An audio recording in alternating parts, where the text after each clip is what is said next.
স্বাধীনতার পর বিধ্বস্ত বাংলাদেশে নতুন সম্ভাবনা উঁকি দিচ্ছিল সোনালী আঁশ বা পাটকে ঘিরে।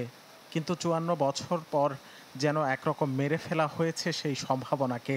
বিশ্ববাজারে চাহিদা আর অভ্যন্তরীণ উৎপাদনের পরও কাঙ্ক্ষিত গতিতে এগোতে পারেনি এই খাত। তবুও বরাবরের মতোই নতুন অর্থবছরে উচ্চাকাঙ্ক্ষা এই খাতের রপ্তানি ঘিরে। ইপিবির হিসাবে সবশেষ অর্থবছরে পাট ও পাটজাত পণ্যের রপ্তানি আয় ছিল $৮২ কোটি, যা আগের বছরের তুলনায় ৪% কম। অথচ চলতি অর্থবছর এই খাত থেকে বাড়তি আয়ের প্রত্যাশা অন্তত 10%।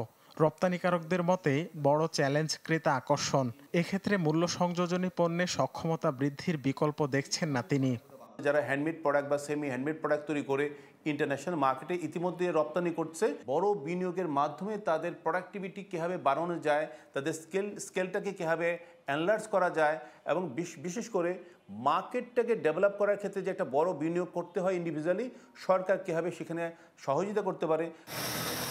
রপ্তানি আয়ের প্রধান চালক তৈরি পোশাক থেকেও এবার আয়ের লক্ষ্যমাত্রা প্রায় $৪৫ বিলিয়ন। আগের অর্থ বছরের চেয়ে যা ৬ বিলিয়ন বা ১৬% বেশি।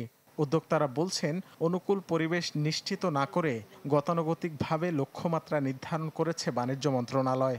এবং আমি মনে করি বাণিজ্য মন্ত্রণালয় যারা লক্ষ্যমাত্রা নির্ধারণ করেন তাদের আবার খুব বেশি পরিমাণে প্রভাব অন্যান্য ডিপার্টমেন্টের উপরে নাই।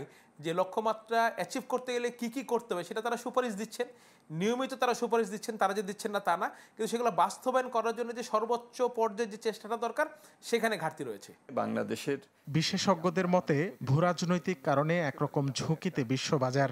তবুও রপ্তানি লক্ষ্যমাত্রা অর্জনে নিজস্ব সক্ষমতা বৃদ্ধিতে মনোযোগী হতে হবে উদ্যোক্তাদের, আর সুযোগ সুবিধার নিশ্চয়তা দিতে হবে সরকারকে।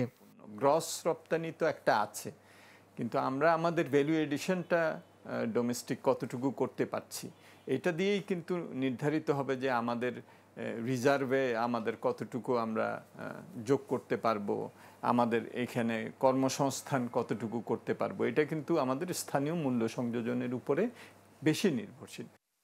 ২০২৫-২৬ অর্থবছরের জন্য $৭ বিলিয়ন বাড়িয়ে পণ্য রপ্তানির লক্ষ্য ধরা হয়েছে $৫৫ বিলিয়ন।